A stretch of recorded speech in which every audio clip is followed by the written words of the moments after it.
Gracias a ti por avisarnos. Ahí sí sale que está grabando. Perfecto. Bueno, como les mencionaba anteriormente, esta experiencia se divide en dos partes. Una parte de un medidor de flujo de calor, la cual consiste en determinar el coeficiente convectivo, y otra que es de cambio de fase, en especial la ebullición de un líquido. En este caso va a ser agua. La primera parte del medidor de flujo de calor la voy a hacer yo y la segunda parte la va a hacer Javier, de igual forma que se realiza en el diurno para el curso de transferencia de calor. Los objetivos de esta experiencia son los siguientes. El primero, que sería el objetivo general, sería aplicar la ley de la termodinámica y o la ley de enfriamiento de Newton para determinar el coeficiente convectivo de transferencia de calor, el cual ustedes conocen como H sub C, el cual se mide en watts sobre metro cuadrado Kelvin, y eso en el sistema internacional, y que también puede ser medido en BTU partido en hora pie cuadrado Fahrenheit.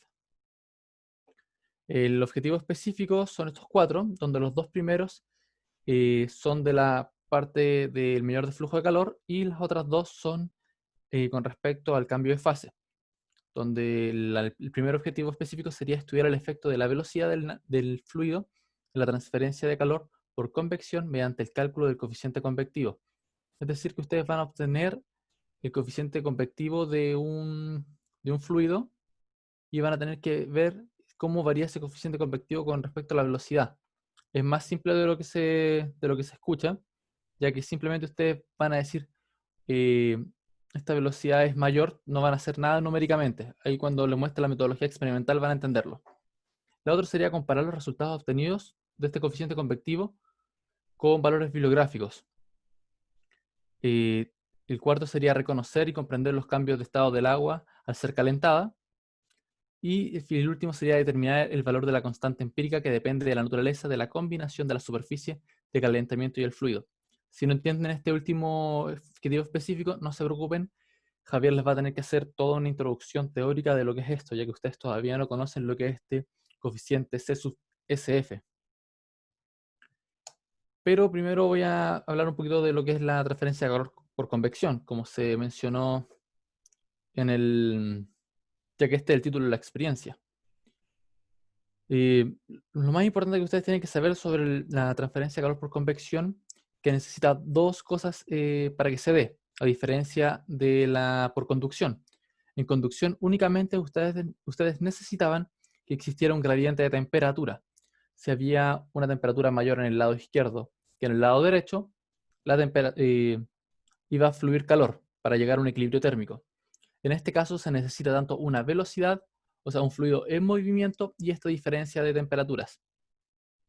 Aquí les presento el comportamiento de un flujo en una placa caliente. Esta sería una placa, una superficie caliente, donde ustedes ya conocen muy bien cómo se comporta el perfil de velocidad. Por ley de no deslizamiento, el punto que está unido a la placa presenta una velocidad igual a cero, la cual llega a su máximo en el centro o sea, en la parte superior, la cual sería de la velocidad de flujo libre. Y el perfil de temperatura se comportaría de la siguiente manera para una placa que está más caliente que, que el fluido, donde se puede observar acá que en el sector más alejado se va a presentar la temperatura de flujo libre, y mientras más me vaya acercando a la superficie caliente, mi fluido va a obtener esa temperatura. De hecho, en el punto de acá, en el punto más cercano a la placa, se presentaría una temperatura T sub S, que sería la temperatura superficial de esta placa. Em, para esta experiencia se utiliza también la ley de enfriamiento de Newton, la cual es la siguiente, que ustedes ya deben conocer. Esta ecuación presenta por este lado de acá la transferencia de calor por conducción. Por eso está esa sub C, que es igual al coeficiente convectivo por el área superficial por la temperatura superficial menos la temperatura del flujo libre, que sería esta temperatura de acá. Al fin y al cabo es esta temperatura menos esta temperatura. Em, Siguiendo con, con la materia, se puede observar cómo varía el coeficiente convectivo respecto a la velocidad.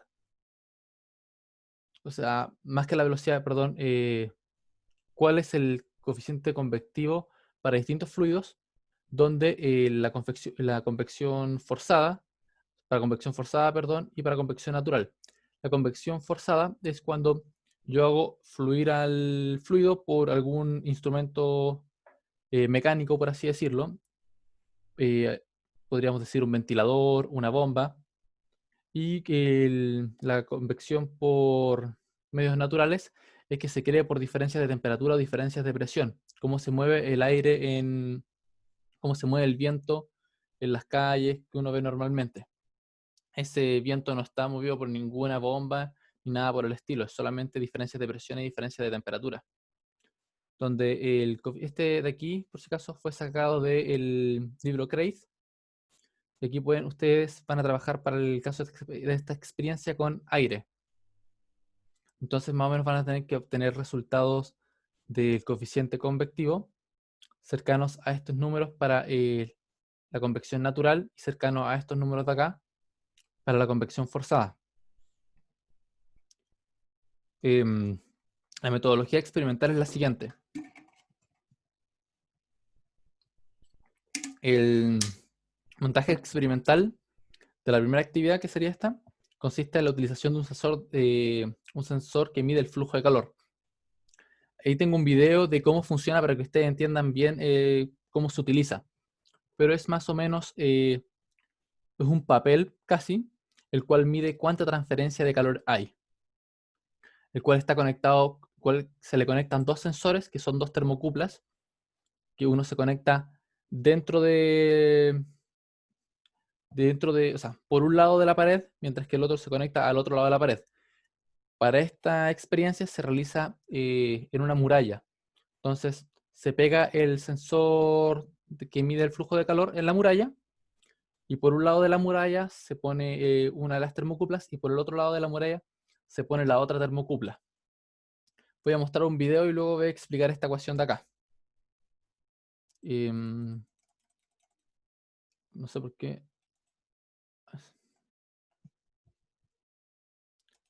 Miren, si se dan cuenta, ese de ahí, ese como papel, voy a repetirlo, es el medidor de flujo de calor, el cual se conecta, o sea, se pega a la pared, ¿se dan cuenta? En el laboratorio lo realizamos de la misma manera, solamente con una pared del laboratorio.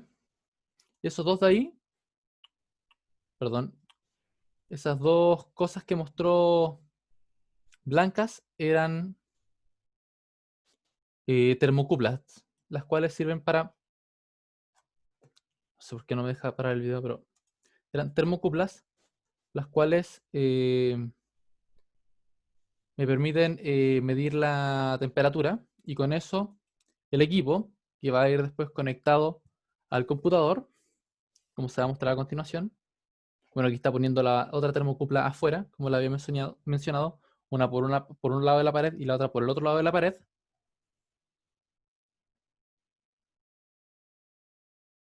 Se conecta al computador, que en verdad esta es la maquinita que te permite conectar esto al computador vía USB. Se utiliza un programa llamado GreenTech y entrega estos valores. Eh, la transferencia de calor con respecto a unidad de masa, la transferencia de calor con respecto a, o sea, perdón, a área, a metro cuadrado, y la temperatura 1 y temperatura 2, la cual sería la temperatura al interior y al exterior.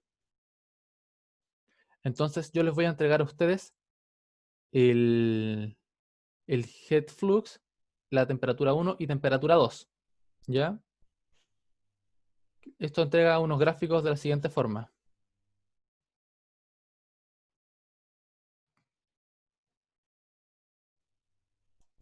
Lo entrega más o menos de la siguiente forma. Aquí termina entregándote más o menos cuánto es la, la transferencia de calor con respecto al área y las temperaturas del interior y del exterior. Entonces, con esos datos, que sería el head flux, el T1 y T2, yo puedo utilizarlos para esta ecuación de acá. Primero quiero saber si se entendió cómo se utilizó el equipo.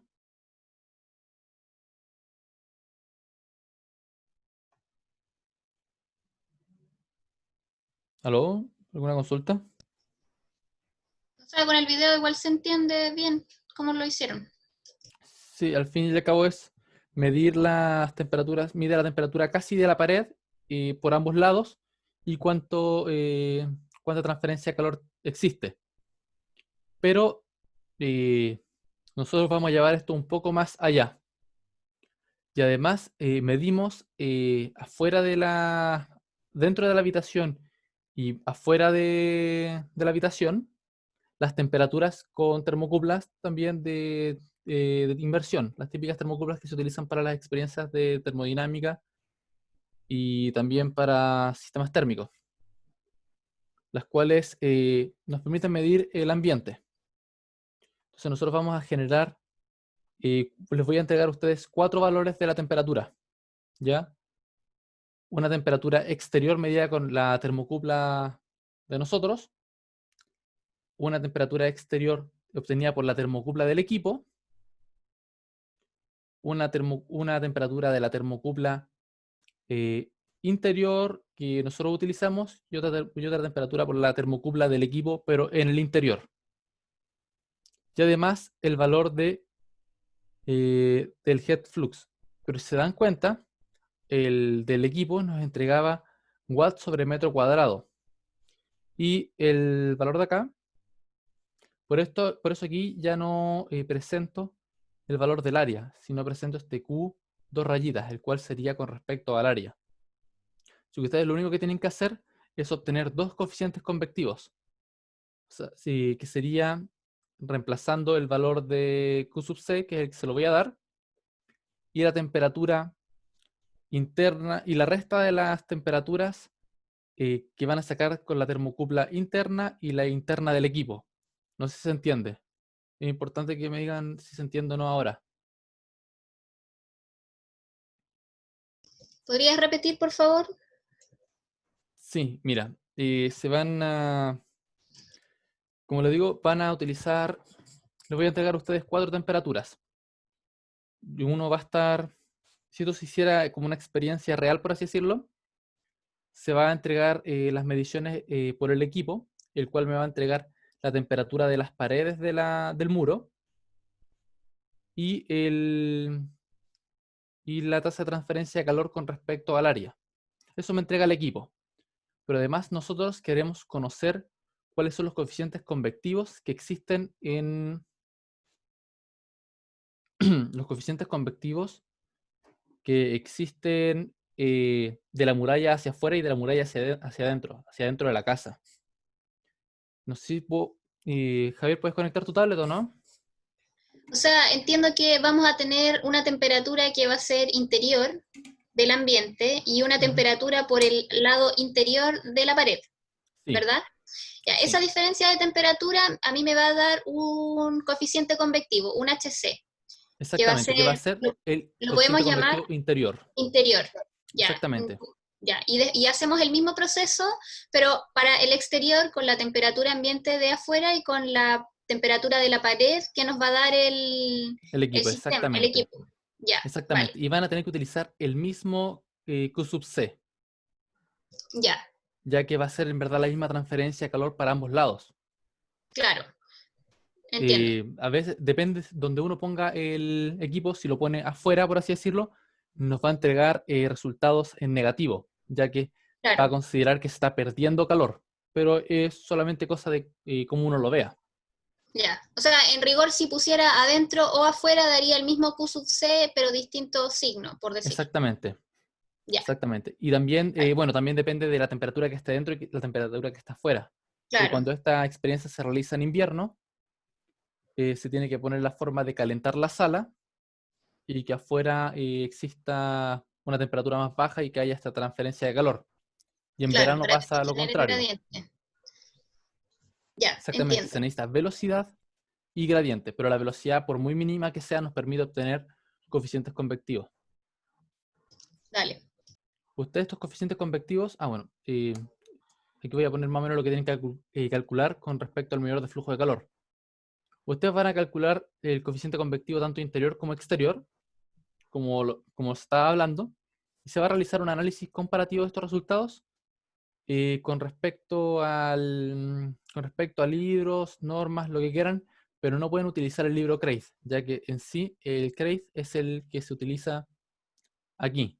Entonces, para que no utilicen el mismo que sale en la diapositiva, que elijan otro. Pueden elegir perfectamente el del Sengel o cualquier libro. Y el informe se va a pedir esto. Es muy importante que utilicen esta estructura. Resumen, objetivos, los objetivos de este PPT, análisis de resultados, conclusiones y bibliografías. El análisis de resultados va separado a las conclusiones, siendo que las conclusiones son con respecto a los objetivos.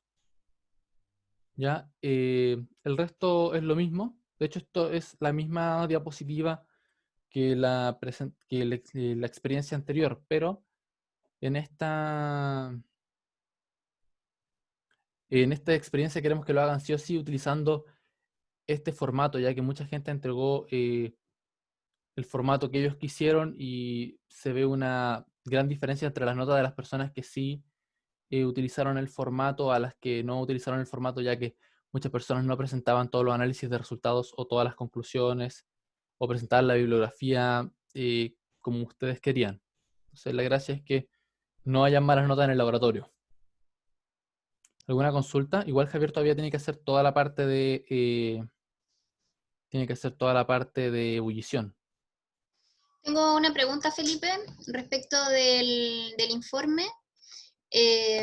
¿Dónde podemos ver la corrección del informe? Porque ideal, desde mi punto de vista, es no cometer los mismos errores que en el primer laboratorio, sobre todo si le están dando énfasis al orden y a esta estructura, que yo no la seguí al pie de la letra. A mí me gustaría saber cómo mejorar para mejorar la nota claramente.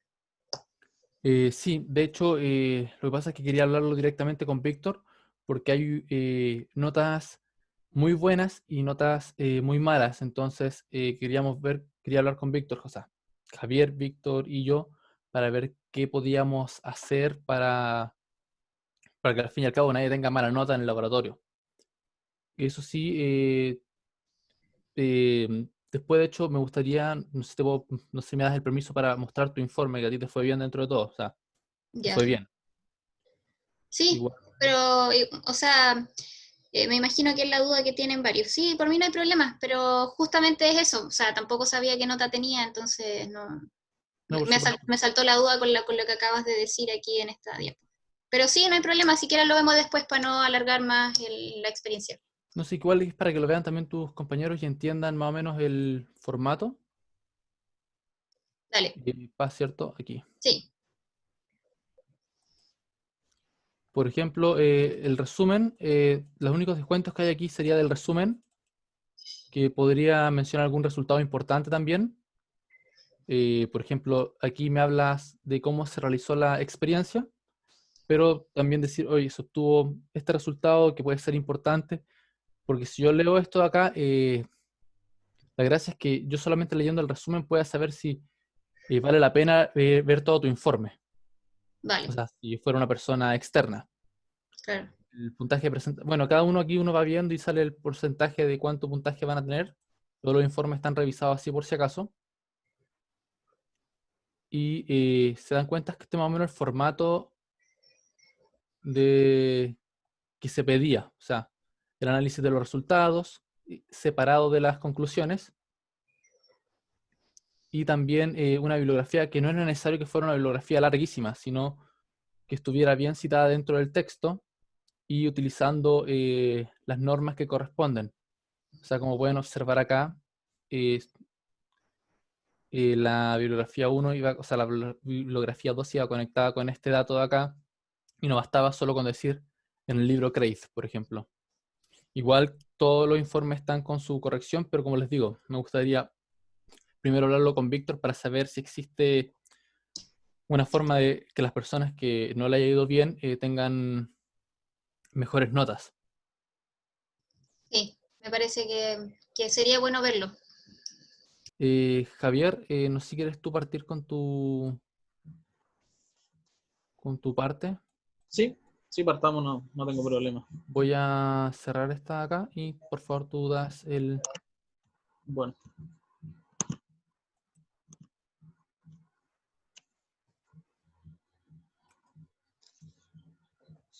¿se ve la presentación? ¿Ven ustedes en pantalla la presentación? Si se ve todo bien. Sí, gracias, Felipe. Ok, entonces, como bien dijo Felipe al principio de la experiencia, en la parte presencial, o cuando podíamos realizar la parte presencial, la experiencia se dividía en dos, que de hecho nosotros la realizábamos de manera simultánea. O sea, mientras un grupo venía conmigo a hacer la parte de ebullición, otro grupo al mismo tiempo iba con Felipe a realizar la parte de la medición del flujo de calor. Después se intercambiaban y al final terminábamos, entre comillas, haciendo la experiencia dos veces, pero así lo hacíamos para que no hubiera problemas, sobre todo en la parte de ebullición, que obviamente trabajábamos con un fluido, que era agua, que se calentaba hasta cambiar de fase, en el fondo. Entonces, por temas de seguridad y temas de manipulación de instrumentos, hacíamos creo que de 3 o 4 personas. Yo sé que es complejo, primero que todo, pasar una experiencia práctica a un PowerPoint teórico en el que no tenemos muchas herramientas básicamente para decir cómo se hicieron efectivamente las mediciones que posteriormente entregamos, y que también es muy complejo el intentar explicar cómo se utilizan las ecuaciones a diferencia de lo que se hace de manera presencial. Eh, pero vamos a intentarlo. Y el otro problema que podrían llegar a tener, que yo voy a tener total comprensión con ustedes, en el caso de que quieran hacerme consulta, es que ustedes no han pasado la parte de cambio de fase en la teoría. O sea, estamos obligados a nivel laboratorio a pasar algo que en realidad ustedes no han pasado a nivel teórico. Ok, primero que todo, transferencia de calor por cambio de fase. El mecanismo de transferencia de calor por cambio de fase en un medio líquido de vapor, o sea, la combinación de ambos, hablemos tanto de que uno pasa al otro o viceversa, o sea, podemos hablar de ebullición o de condensación, que es el proceso entre comillas reverso, es básicamente muy efectiva. Es muy efectiva debido a que ocurre sin variación de temperatura. Yo creo que ustedes deben saber o deben haber estudiado que el cambio de fase ocurre a temperatura constante. O sea, el agua ebulle a 100 grados y durante todo el tiempo que está a 100 grados, hasta que pasa a ser vapor, no cambia su temperatura. O sea que el agua va a estar a 100 grados durante bastante tiempo con aporte de energía hasta que cambie de fase. Entonces, es súper importante y fundamental entender para qué sirven estos procesos, para qué nos sirve extraer o aportar calor, pero con una temperatura constante. Si quizás ustedes están pensando que en realidad no es tan, básicamente no es tan importante en la industria, pero déjenme decirle que el principio de ebullición y de condensación se utilizan en, por ejemplo, centrales de producción energética, o las típicas centrales termoeléctricas de vapor con ciclos de vapor. En este caso, por ejemplo, la imagen a la izquierda, donde estoy dejando el mouse, es una imagen de un ciclo de vapor donde tiene dentro de su sistema un condensador. O sea, se compone de una bomba de alta presión, de una caldera, de una turbina de vapor, y posteriormente de esa turbina de vapor sale una mezcla de vapor y agua, que es lo que ustedes conocen o deben haber conocido como mezcla con un título de vapor. No es vapor al 100% ni tampoco es agua, y pasa por el condensador para dejar nuevamente de vuelta al fluido de trabajo para que llegue a la bomba y posteriormente pasa a la caldera. Y incluso es más útil en aparatos que para nosotros creemos son fundamentales, como el refrigerador. En el caso del ciclo de refrigeración clásico, tiene un condensador y un evaporador adicionalmente. O sea, estudiar el cambio de fase en la transferencia de calor de un sistema es bastante importante y es fundamental. Ok, hablemos entonces de la ebullición, que es lo que nosotros veíamos en la experiencia de laboratorio, no veíamos la condensación. Y en este caso, oíamos agua. El libro Crate muestra este dibujo para referenciar los procesos que ocurren en la ebullición. Hablamos de un gráfico con un eje X y un eje Y, donde en el eje X tenemos un valor que es delta T sub X, que es este valor que estoy enfatizando con el mouse, y delta T sub X no es más que la diferencia de temperatura entre la superficie y la temperatura de cambio de fase, que normalmente se denomina temperatura de saturación. Entonces, la temperatura de saturación es la temperatura a la que el fluido cambia de fase. Recuerden, y es muy importante, que esta temperatura de saturación depende de la presión del sistema, porque dependiendo de la presión, el agua o cualquier fluido en realidad va a cambiar su punto de cambio de fase. O sea, va a ocurrir a distintos grados. Lo clásico que la mayoría de los profesores comentan siempre es que en Calama el agua ebulle, si no me equivoco, a 88 grados o 90 más o menos por ahí, a diferencia de Santiago, en el que tenemos mayor presión atmosférica y ebulle a unos 98, 97 grados. Entonces, si nos fijamos en una presión tendremos una temperatura de saturación fija, y este gráfico está desarrollado para una presión en particular. Entonces, teniendo nuestro valor de la temperatura de saturación y midiendo el valor de la temperatura que está, del cuerpo que está en contacto con el fluido, o el que está calentando el fluido, por así decirlo, nosotros podríamos encontrar el valor de delta Tx. Y en el eje Y tenemos un flujo de calor por unidad de área, similar a lo que expuso Felipe antes, un calor dividido por el área. Y el gráfico tiene algunas peculiaridades que al menos debería yo discutirles al respecto. Primero, el eje X está en escala logarítmica. No está en escala clásica donde tenemos 1, 2, 3, sino que tenemos 1, 10, 100, 1000, 10.000. Eso es una escala logarítmica, o como si nosotros estuviéramos aplicando 1, o sea, 10 elevado a 0 en la primera parte del eje, 10 elevado a 1 en la segunda, 10 elevado a 3 en la cuarta, en los puntos. Entonces este es un gráfico en escala logarítmica, y es más o menos natural que encuentren este tipo de gráficos cuando hablamos de correlaciones, que son modelos matemáticos que funcionan en base a la experimentación, a diferencia de los modelos que funcionan en base a la teoría. Entonces, distinguimos principalmente 4 o 5, dependiendo de cómo ustedes quieran verlo, 4 o 5 puntos dentro de este gráfico. El primer punto sería un proceso en el que ocurre convección pura. Tenemos convección dentro del fluido que se está ocurriendo, o que está empezando a ocurrir, por diferencias de presión. Recuerden que, sobre todo en algunos fluidos como el agua, la densidad es función de la temperatura. Entonces, si nosotros aumentamos la temperatura y aumentamos o disminuimos su densidad, nosotros vamos a tener un movimiento por convección que va a ser natural dentro del fluido. O sea, el fluido por cambios de presión y temperatura se va a empezar a mover dentro de este recipiente o de lo que nosotros estemos usando para hervir el agua. Y eso se denomina convección pura cuando todavía no tenemos un movimiento muy grande ni energético de las moléculas de agua. Posteriormente a esto, si se dan cuenta, la convección está entre 1 y 10 grados de diferencia de temperatura con la pared, no es tanto. Pero si nosotros nos alejamos un poco más o empezamos a calentar cada vez más este aparato que usamos para calentar agua, entonces nosotros nos encontramos en unos regímenes que son peculiares para la ebullición. El primero que se estudia, que se divide en 2 fases básicamente, es el régimen de ebullición nucleada.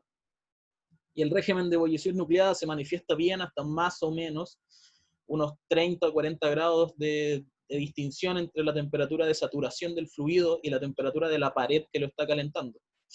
Este régimen de ebullición nucleada se denomina nucleada porque se forman o se empiezan a formar núcleos de agua, y estos núcleos de agua se ven como burbujas.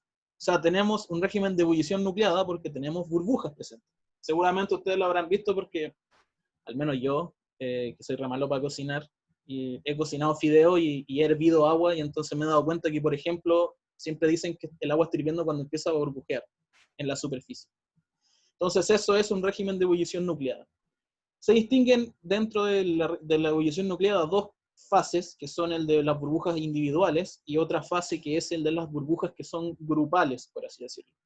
O sea, las burbujas se van juntando y van formando columnas, que se ven netamente como columnas ascendentes de agua, columnas ascendentes de vapor dentro del agua, o burbujas que van formando columnas. Eso también lo he visto y lo alcanzábamos a ver en el laboratorio. Yo les voy a adjuntar un link con un video en YouTube donde se ve, y podrán ver que efectivamente se forman columnas. Y otro régimen, aparte del de ebullición nucleada, porque las columnas todavía son parte de la ebullición nucleada, es el régimen de ebullición pelicular. Este régimen es súper complejo de imaginar, pero imagínense que ustedes tuvieran una superficie tan caliente en tan poco rato, o en un instante tan corto de tiempo, que el agua al entrar en contacto cambia de fase de inmediato. No ocurre que una burbuja pasa hacia arriba, ni ocurre que se empiezan a ascender, no ocurre esta especie de convección entre comillas, sino que el cambio de fase se ocurre de inmediato. Y entonces, en la primera capa en contacto con la superficie caliente, ya cambió de fase. Y en el gráfico es súper importante. Hay una parte del gráfico que pasa a ser descendente en vez de seguir ascendiendo. O sea, nosotros nos presentamos un gráfico más o menos continuo que va subiendo, llega a un punto máximo local y posteriormente desciende y se tiende en infinito. Ese descenso del flujo de calor se puede ver como una oposición del vapor, de la película de vapor, como una oposición a la transferencia de calor. Recuerden que la conductividad térmica del vapor es distinta a la del agua y es mucho menor. Entonces al calor, el flujo de calor le cuesta más llegar a otras moléculas porque tiene una oposición mayor, tiene una resistencia térmica convectiva mayor. Entonces, posteriormente, cuando llega el flujo mínimo, que es más o menos cuando se estabilizan estas capas, se dispara hacia el infinito porque las capas se van calentando. O sea, van cambiando de fase por capa, por así decirlo. Imagínenselo en capas infinitamente diferenciales, infinitamente pequeñas, que van cambiando de fase una tras la otra. Entonces, al final, a diferencia de la ebullición nucleada, donde las moléculas reventaban en la superficie como un vapor, en la ebullición pelicular, nosotros pasamos de vapor a agua desde abajo hacia arriba, por así decirlo. O en un sentido totalmente contrario. Esto es un poco denso de entender. Yo sé que para algunos puede ser chocante, sobre todo porque no lo han visto en cátedra. Quería consultarles a grandes rasgos si alguien tiene alguna duda o si de frente alguien no ha entendido nada de lo que estoy hablando.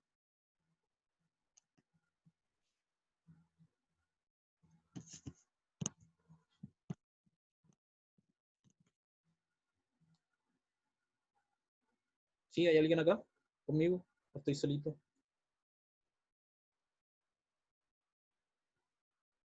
Esto va a quedar grabado. Sí estamos, estoy tratando de procesar. Ya, ok. Bueno, después pues, obviamente van a tener el correo para poder realizarme más consultas. Entonces, igual voy a seguir avanzando en pos del tiempo. Falta todavía unas pocas cosas. Hasta el momento yo todavía les he estado hablando netamente de la parte teórica de la experiencia, no he dicho qué vamos a hacer, y entonces toca la parte de explicar qué es lo que, o sea, no lo que vamos a hacer, sino que qué es lo que hacíamos en el laboratorio. Vale, la metodología experimental. Recuerden que la metodología experimental ustedes no es necesario que la pongan en el informe porque ustedes no utilizaron los instrumentos, entonces no tiene mucho sentido que la pongan como caracterización de los instrumentos utilizados ni nada por el estilo. Pero bien, la metodología experimental, en esta experiencia al menos, contaba de un recipiente transparente en el que nosotros servíamos agua. Ese recipiente transparente era nada más y nada menos que una cafetera que teníamos en el departamento, y le aportábamos energía térmica con una cocinilla eléctrica obviamente porque, primero que todo, seguramente si lo ponemos en la llama, la cafetera se va a romper o va a sufrir un shock térmico muy alto, y segundo porque la energía que desprende una llama es difícil de cuantificar, a diferencia de la energía que desprende una cocinilla eléctrica que se puede obtener midiendo los parámetros eléctricos. La potencia es el voltaje por la intensidad de corriente. O sea, eso lo podemos cuantificar fácilmente. En este recipiente nosotros ebullíamos agua, la energía térmica suministrada, como les decía, de la cocinilla eléctrica se medía midiendo su voltaje, su diferencia de potencial y su intensidad de corriente o amperaje. Y obteniendo los dos términos, nosotros podíamos encontrar la potencia suministrada por la cocinilla. Además de eso, necesitábamos medir dos parámetros fundamentales. La temperatura inferior, que era la temperatura que está en contacto con la cocinilla, temperatura inferior de superficie. ¿Por qué inferior de superficie? Porque recuerden que el recipiente tiene un espesor. Y lamentablemente para ustedes, dentro de ese espesor va a ocurrir una conducción térmica. Entonces ustedes van a tener que, a partir de un dato, realizar la ecuación general de conducción para obtener otro. Entonces, nosotros teníamos que medir la temperatura inferior y además medíamos la temperatura de saturación del agua. En la imagen del inferior izquierda, ustedes pueden ver la cafetera con una termocupla de inmersión dentro y el termómetro o la máquina a la que se conecta la termocupla nos decía continuamente la temperatura del agua. Entonces, la experiencia contaba de algo súper aburrido, por así decirlo, que era mirar el agua ebullir. Seguramente ustedes más de alguna vez la han mirado cuando cocinan. Pero como este recipiente era transparente, podían ver cuando se empezaban a formar las burbujas, cuando se empezaban a formar las columnas, y posteriormente cuando el agua dejaba de aumentar su temperatura, porque el agua aumentaba de temperatura hasta que llegaba a la temperatura de saturación y ahí se empezaba a evaporar o a ebullir hasta que se acababa el líquido. No seguía aumentando su temperatura. No sé si han escuchado alguna vez el mito o algunas personas que creen que si uno hierve el agua más tiempo después de que esté hirviendo, la temperatura va a ser mayor, lo cual es mentira. Lo único que pasa es que el agua se está escapando hacia la superficie. Entonces nosotros medíamos con la termocupla hasta que se estabilizaba la temperatura y esa la denominábamos temperatura de saturación. Me faltó algo muy importante de explicar y es que como la temperatura la temperatura de saturación es función de la presión de trabajo, nosotros también teníamos que medir la presión atmosférica. Y entonces, en el caso de la experiencia, nosotros teníamos dos opciones. O íbamos al barómetro de mercurio que tiene la universidad, que a mi parecer no está bien calibrado, es una opinión personal, o podríamos ir a la página de Ambient Usage donde nos dicen la presión atmosférica. Entonces, la mayoría de personas en el momento hacíamos una encuesta, pero la mayoría de personas prefería obviamente ver la página. Esto falló en algún momento porque la página estuvo caída justo el día que estábamos realizando la experiencia y tuvimos que ir al barómetro. Afortunadamente para ustedes no necesitamos medir la presión, sino que simplemente yo se las voy a dar. ¿Para qué necesitan la presión? Porque la presión va a definir la temperatura de saturación y siempre hay una diferencia, aunque sea mínima, entre la presión de saturación que nosotros sacamos por tabla, que es con la presión, y la temperatura de saturación que nosotros medíamos con la termocupla. Existía una diferencia. Entonces, uno de los que nosotros pedíamos en el informe era explicar o intentar explicar el por qué existían esta diferencia. Bueno, la ecuación, después de toda esta metodología, que no era tan compleja, de hecho la podrían realizar ustedes si es que tuvieran este aparato que está en la pantalla inferior derecha. En la parte inferior derecha hay estos se llaman amperímetros de tenaza, forman un campo magnético que mide la intensidad de corriente, y seguramente, al menos en el diurno lo usaban, no estoy seguro si alguna vez ustedes lo usaron, pero sirve para medir la corriente sin tener que poner en serie un amperímetro. Este es un amperímetro que utiliza el campo magnético para medir, entonces solamente se atenazaba al cable de alimentación. Ok, como yo les decía, había que medir pocas cosas, pero el problema es que la teoría describe la ebullición con esta ecuación que está acá. Esta ecuación tiene muchos parámetros, bastantes. Tanto es que cuando yo me enfrenté a ella cuando era estudiante y di el ramo, yo me asusté, porque Si se dan cuenta, de partida existe una no linealidad bastante grande, que es 1 elevado a 0,33. Entonces, en las pruebas, ustedes por lo general tienen que sacar este valor del flujo de calor, el Q, que está dentro del elevado a 0,33, y algunas personas, quizás para algunas esto sea algo muy básico, pero algunas personas no supieron cómo despejar, sacar ese elevado a 0,33. Entonces, yo les digo desde ahora, si van a necesitar mucha nota en la evaluación que considere cambio de fase, vean eso, porque algunas personas fallaban en esa parte matemática que no debería ser el problema. Ok, acá hay una breve descripción de las variables que afectan en la ebullición. Tenemos el calor específico del líquido, el flujo de calor, el calor latente de vaporización, la gravedad incluso influye, la densidad del líquido, la densidad del vapor, la tensión superficial de la interfaz líquido-vapor. Ese es un término, no se preocupen que es un término que viene de una tabla, no es necesario que lo calculen ni nada, suena un poco feo. El número de Prandtl, que quizás ustedes ya lo estarán viendo en la teoría. La viscosidad, una propiedad termodinámica del líquido. Un valor n, que en la ecuación original está elevando al número de Prandtl, que vale 1 para el agua y 1,7 para otros fluidos. Entonces, en este caso al menos, van a usarlo como 1. Y el C sub SF, que es una constante empírica que depende de la naturaleza de la combinación de la superficie de calentamiento y el fluido, cuyo valor numérico varía de un sistema a otro. O sea, este coeficiente es particular para la interfaz que nosotros estemos usando para ebullir el agua. Si usamos cobre, agua, o si usamos cobre, aceite, o si usamos fierro, agua, o si usamos plástico, agua, todos esos valores están en bibliografía, ustedes los pueden encontrar. Y en este caso, en particular, nosotros no estábamos tan seguros de qué estaba hecho en el fondo del recipiente. Entonces, nosotros medimos todos los otros valores y lo que les vamos a pedir a ustedes es que calculen ese coeficiente C sub S. Más o menos algo simple.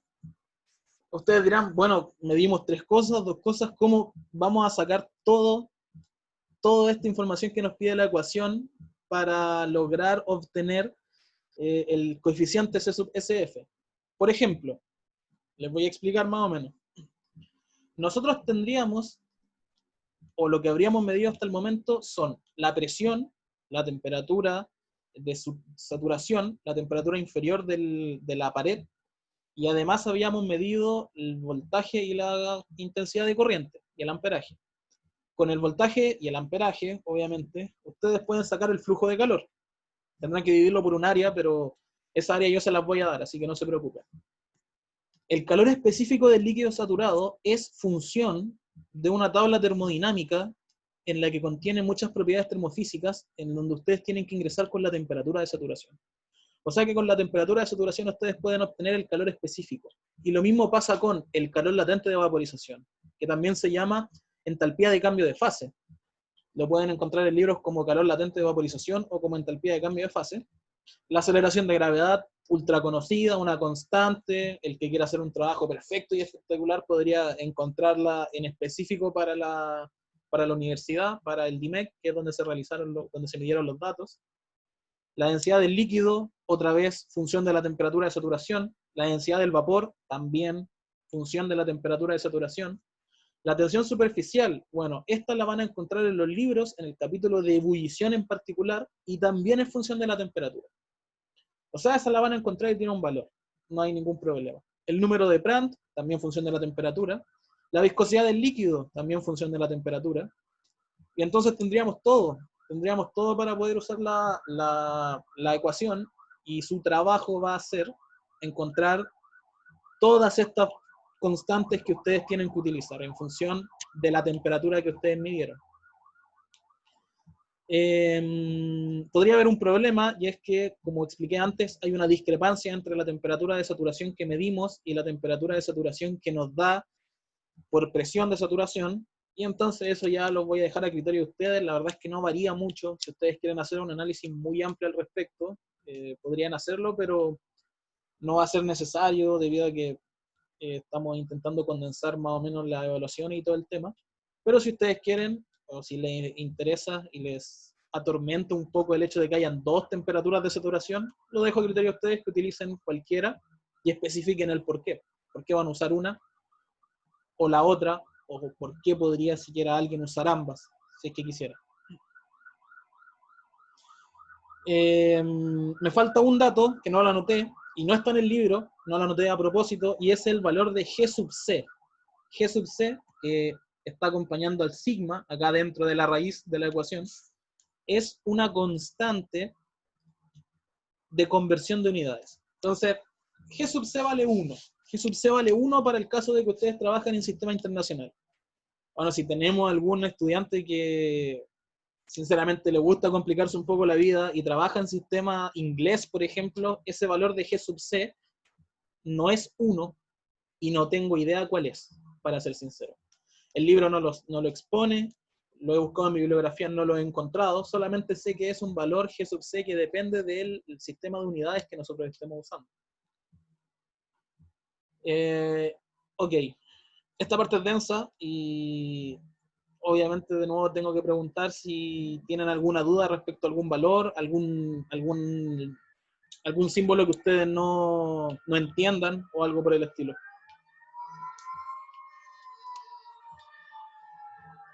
Creo que todas esas dudas van a salir cuando estemos trabajando en ello. Bueno, disculpen si escuchan una sirena que justo está pasando, no sé qué serán, si los bomberos o la ambulancia, no sé. Como les decía, y les reitero, ustedes pueden preguntarme y de hecho si alguien está muy complejo podríamos sin ningún problema agendar alguna videollamada, mientras más se junten mejor, pero como externo al horario. Son hartos datos los que tienen que usar, así que con precaución. Vale. ¿Qué les voy a pedir o qué les vamos a pedir? Porque en el fondo se divide en dos la experiencia en el informe. Ok. Los resultados van a ser, los que van a tener que exponer van a ser, primero una breve descripción cualitativa, ojo con eso, no tienen que exponer ningún número. Una descripción cualitativa de la ebullición del agua. Voy a esperar a que pase la sirena.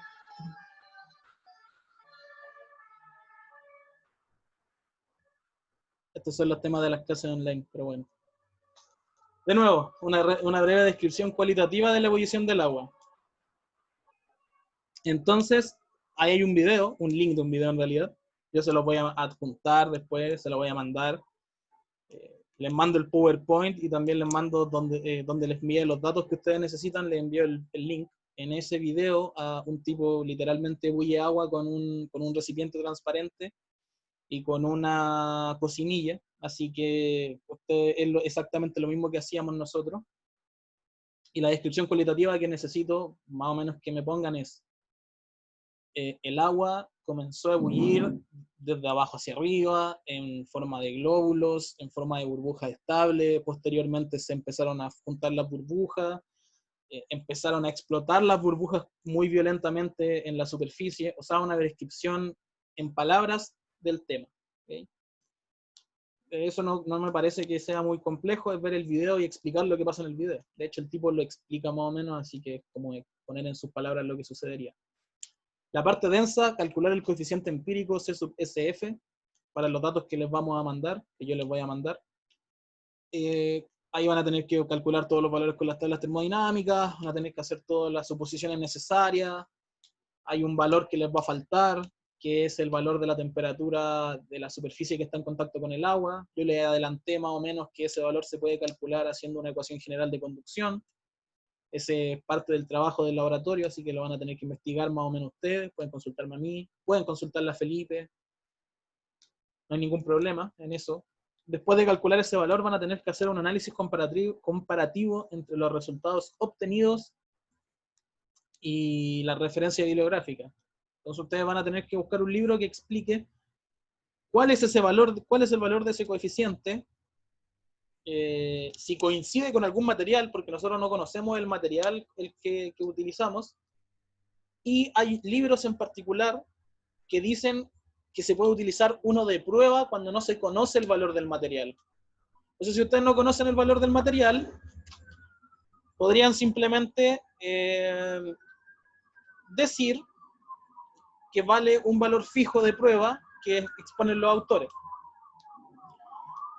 Y les pongo, no sé, parece que justo están asaltando por acá al lado porque de nuevo está la sirena. Les pongo como adicional para la persona que crea que no va a hacer un buen informe o simplemente la que quiera ser perfeccionista y quiera hacer una parte extra. Le vamos a dar puntaje extra a la persona que realiza una comparación respecto a la ebullición por temperatura y a la ebullición por presión. ¿A qué me refiero con esto? Teóricamente, si nosotros bajamos la presión atmosférica mucho, o sea, la llevamos al punto del vacío, nosotros podríamos hacer ebullir agua a temperaturas que para nosotros son muy bajas. Cuando yo fui estudiante del USACH y estudié en ingeniería mecánica, los primeros laboratorios que tuve fueron de física. Y en física un profesor tomó una campana de vacío y hizo ebullir agua a 20 grados Celsius. O sea, la ebullió, hizo que se pasara a vapor con la temperatura atmosférica. Entonces, ojo con eso porque es ligeramente diferente a ebullir por temperatura. De hecho, las ecuaciones están pensadas para una diferencia de temperatura entre la superficie y el agua, y en este caso con cambios de presión no tendríamos diferencia de temperatura. Así que el que quiera hacerlo puede hacer, y si no quiere hacerlo, no se preocupe que no se le va a descontar por no hacerlo, simplemente se le va a adicionar puntaje por hacerlo. Así que no es necesario, si ustedes creen que ya están sobrados para la nota que necesiten, pueden obviar esa parte. Pero yo les recomendaría que le dieran un énfasis en eso a las conclusiones, porque quizás ustedes creen que el agua ebulle constantemente en todos los sistemas, excepto, por ejemplo, el refrigerador, que no usa agua, usa refrigerante, pero en sistemas que son presurizados, que son industriales. La verdad es que hasta los autos usan radiadores con presión, o sea, el auto tiene un sistema de radiación presurizado, un sistema de radiador, no de radiación, perdón, un sistema de radiador presurizado, en donde el agua ebulle a más de 100 grados. ¿No le llama la atención que cuando nosotros estamos cocinando ebulle a 90 y tanto y dentro del agua ebulle a 100 grados? Eso más o menos explicaría por qué algunas personas, quizás ustedes lo han experimentado, tienen problemas con la tapa del radiador. Al ser un sistema presurizado, entonces la tapa del radiador guarda la presión, y en caso de que esta esté un poco mal, el sistema se despresuriza, y al despresurizarse el agua empieza a ebullir a la temperatura que ebulle naturalmente, a los 90 grados. Hay autos como los Peugeot, por ejemplo, que trabajan a 95 grados, entonces es terrible para ellos el hecho de que se despresurice el sistema. O por ejemplo, si nosotros fuéramos nuevamente a Calama en un auto que no tuviera tapa de radiador, lo que pasaría es que el agua cambiaría de fase, el refrigerante cambiaría de fase. Obviamente en los autos no se utiliza agua, y el que utiliza agua, por favor, cámbielo, póngale un refrigerante bueno, porque daña además el sistema interno. Entonces el refrigerante en realidad no solamente se congela a temperaturas más bajas, sino que también ebulle a temperaturas más altas, y más aún con presión. O sea, el auto, además de usar un fluido que ebulle a temperaturas más altas que el agua, utiliza un sistema presurizado, básicamente para poder unificar en el fondo esto, para que yo esté donde esté, la ebullición del agua sea la misma. Por eso se utiliza un sistema presurizado en el radiador. Entonces podrían enfocarlo ahí, no es necesario que lo enfoquen en un auto, pueden estudiar una caldera, pueden estudiar un ciclo de refrigeración, pueden estudiar un ciclo de Carnot o un ciclo de Rankine, que son los que utilizan las termoeléctricas. No lo estudian matemáticamente, lo estudian de manera analítica y hacen unas conclusiones al respecto. Aquí terminamos, disculpen si hablé mucho. Los aspectos generales son los mismos que dijo Felipe. Por favor, no pongan metodología experimental, porque no es que le vamos a descontar de esto, sino que les va a sumar páginas que nosotros no vamos a revisar. Nosotros no las vamos a revisar porque no tiene sentido en el fondo que las revisemos. Así que omítanlo y hagan un informe en función a lo que se les dijo, o a lo que exponemos acá. ¿Alguna consulta al respecto? Sí, me quedó una duda. Entonces, esto del cálculo de la constante empírica es un resultado dentro del informe. O sea, lo ponemos como en lo que dijo. No es que sean dos informes distintos, está dentro del informe de convección. Sí, claro, es un resultado dentro del informe, y es el resultado numérico al que van a tener que darle énfasis en la parte de ebullición. Es un solo informe. Vale, gracias. Me gustaría aclarar que va a ser del mismo sistema que la otra vez. Son 10 días desde que se le entreguen a ustedes los datos. Así que nosotros les vamos a subir los datos y les vamos a poner ahí, se entrega tal día hasta tal hora. Ya que también se lo van a tener que mandar. Eh,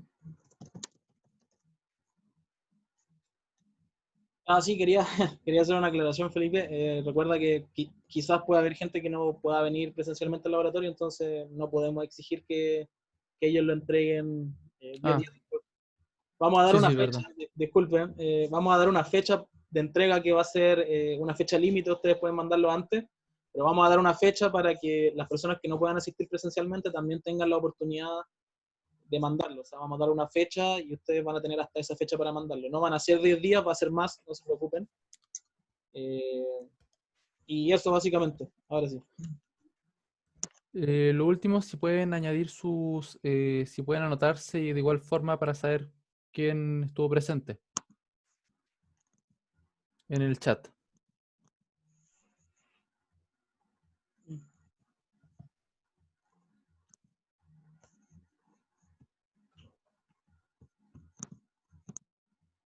¿Necesitas el root?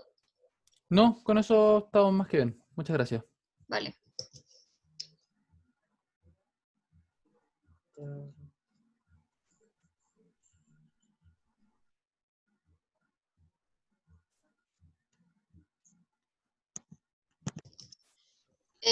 Me tengo que retirar, no queda nada más, ¿verdad?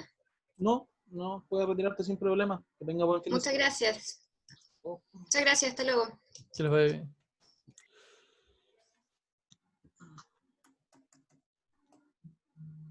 yeah. Falta alguien que se anote. Uy,